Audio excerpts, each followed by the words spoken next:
I'm Natalie, and I had my son on the way to the hospital.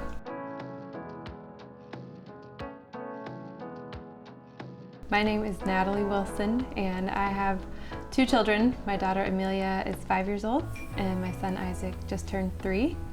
And my husband Jason and I have been married for about 8 years now. There you go.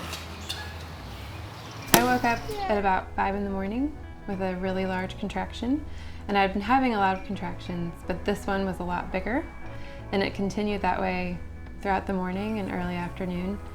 I would just have one or two really big ones, but I would wait and nothing else would happen. So I figured this was the day, but it wasn't quite that moment yet. Now you're on fire. I'm on fire. At 2 o'clock, I laid down to take a nap and was able to sleep for a couple hours. And then I woke up about 4 with a huge contraction. And then from that point on, they started coming every 5 to 7 minutes.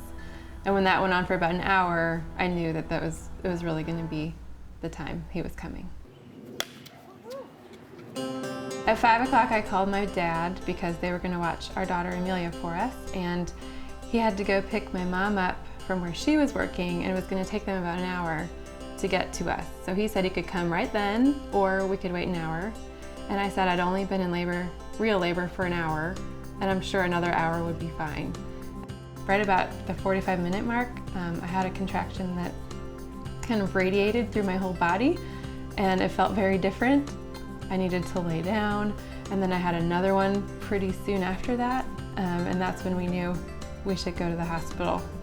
And it was only a 2.8-mile drive to the hospital, so things were getting intense, but I felt like we were gonna get there and get in a room and have a baby, within like an hour.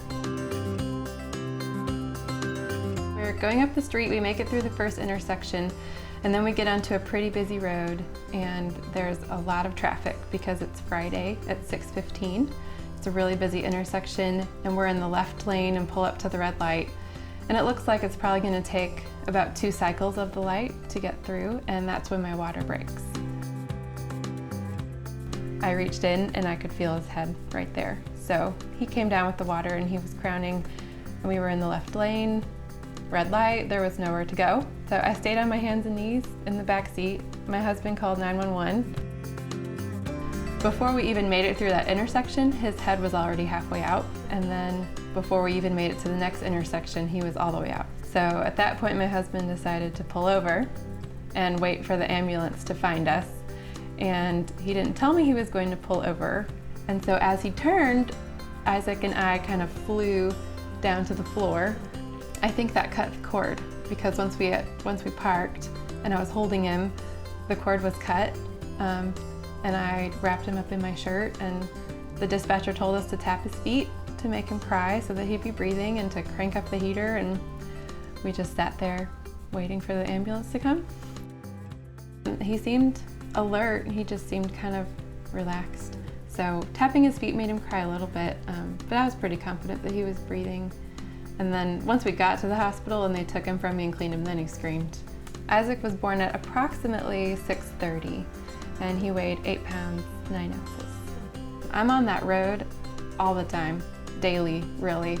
And so the first few months, anytime I'd be on that road, I would instantly remember the incident of him being born on that road.